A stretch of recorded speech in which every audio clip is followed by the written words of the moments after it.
Selamat siang, hari ini saya akan mempresentasikan tugas AFL 3 Part 2, yaitu strategi perusahaan multinasional dalam melakukan ekspansi.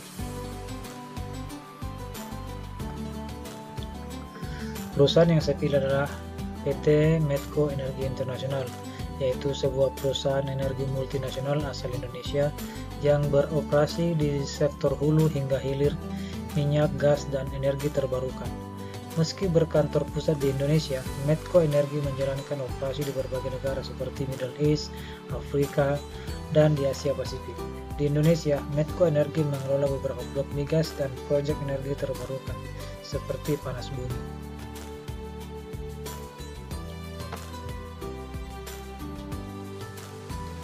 Strategi ekspansi Medco di Indonesia.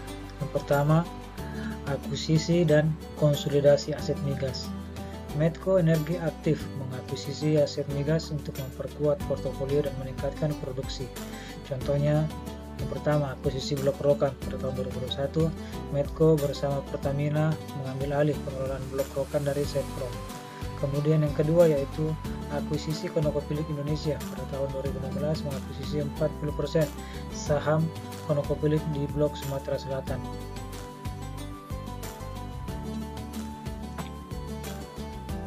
Yang kedua yaitu kemitraan dengan BUMN dan perusahaan asing. Medco membangun aliansi strategis untuk mitigasi risiko dan akses teknologi.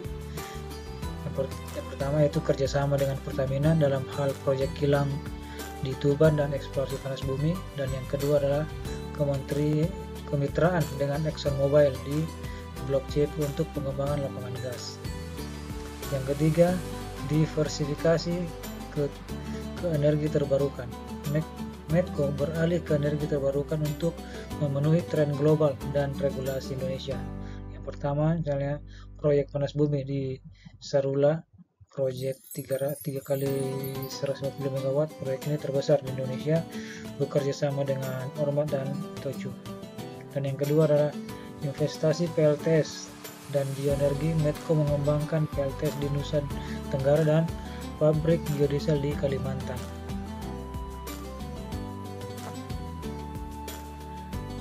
Yang keempat, adaptasi dengan lingkungan politik dan regulasi.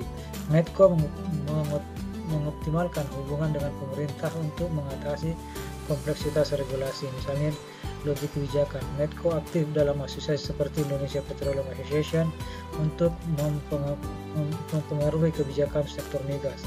Dan yang kedua, kepatuhan terhadap undang-undang migas. Medco mengalihkan status kontrak migas dari kontrak karya menjadi cross split untuk memenuhi regulasi baru. Dan yang kelima, CSR dan pengembangan berkelanjutan. Medco mengintegrasikan CSR untuk memperoleh izin sosial seperti social license dan corporate, misalnya program pendidikan dan kesehatan di wilayah operasi seperti Aceh dan Sumatera. Kedua, pengurangan emisi karbon. Medco berkomitmen mencapai net zero emission pada tahun 2060 dengan proyek CCS, Carbon Capture Storage.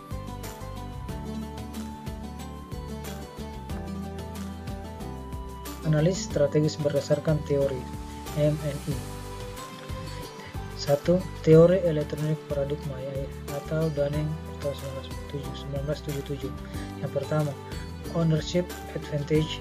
Medco memiliki keunggulan teknologi pengeboran dalam manajemen risiko. Dan kedua, location advantage. Indonesia kaya sumber daya air, migas, dan panas bumi. Ketiga, internalization advantage, yaitu akuisisi aset memungkinkan Medco mengontrol operasi secara langsung. Kedua, strategi globalisasi. Medco menggabungkan standar global, misalnya teknologi AS dengan adaptasi lokal, yaitu kerjasama dengan BUMN. Yang ketiga, analisis pastel. Yang pertama, political, dukungan pemerintah melalui kebijakan energi. Yang kedua, ekonomi, itu pertumbuhan permintaan energi di Indonesia mencapai 6% per tahun. Dan yang ketiga, socio-culture, terus program CSR untuk mitigasi resistensi masyarakat. Demikian presentasi singkat saya. Selamat siang, salam entrepreneur.